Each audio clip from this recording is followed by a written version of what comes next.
Hello everyone, আসসালামু আলাইকুম। সবাই কেমন আছেন? আশা করি সবাই ভালো আছেন। সবাইকে জানাই শুভ দুপুর। তো আজকে আমি সরিষা ইলিশের রেসিপি নিয়ে এসেছি। দেখেন, আশা করি ভালো লাগবে। রান্না তো সবাই করতে পারে, এক একজনের রান্নার ধরন এক এক রকম। তো আমি আমার রান্নাটাই দেখাচ্ছি আপনাদেরকে। এখানে আমি 9 পিস ইলিশ মাছ নিয়েছি। হলুদ, মরিচ আর লবণ দিয়ে মেখে নিচ্ছি ভালো করে। এপিট ওপিট করে ভালো করে মেখে নিতে হবে, যেন হলুদ মরিচগুলো সব পাশে লাগে।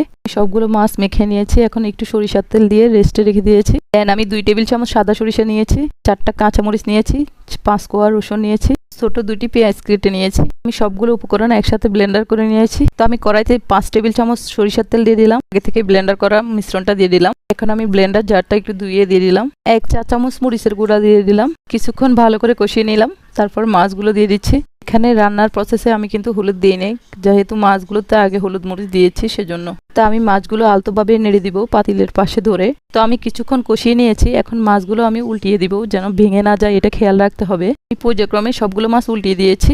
এখন আমি ঢাকনা দিয়ে ডেকে দিব। তো আমি কিছুক্ষণ পরে আবার আসলাম। দেখেন মাছের উপর তেল উঠে গেছে। এখন আমি 1.5 কাপ পানি দিয়ে দিলাম, মাছগুলো যেন সিদ্ধ হয় ভালো করে। আলতো হাতে নেড়ে দিলাম। এখন ঢাকনা দিয়ে ডেকে দিব। এখন আমি 5টা কাঁচামরিচ ভেঙে দিয়ে ঢাকনা দিয়ে রেখে দিব। তো দেখেন আমার মাছ হয়ে আসছে। এখন আমি সরিষার তেল দিয়ে একটু পরে নামিয়ে ফেলবো। এখানে আমি সরিষার তেলটা কিন্তু কাঁচা ব্যবহার করেছি। আমি কিন্তু চুলার আঁচটা বন্ধ করে ঢাকনা দিয়ে ডেকে রেখেছিলাম। তো দেখেন মাশাআল্লাহ, আমার সরিষা ইলিশের কালারটা কত সুন্দর এসেছে।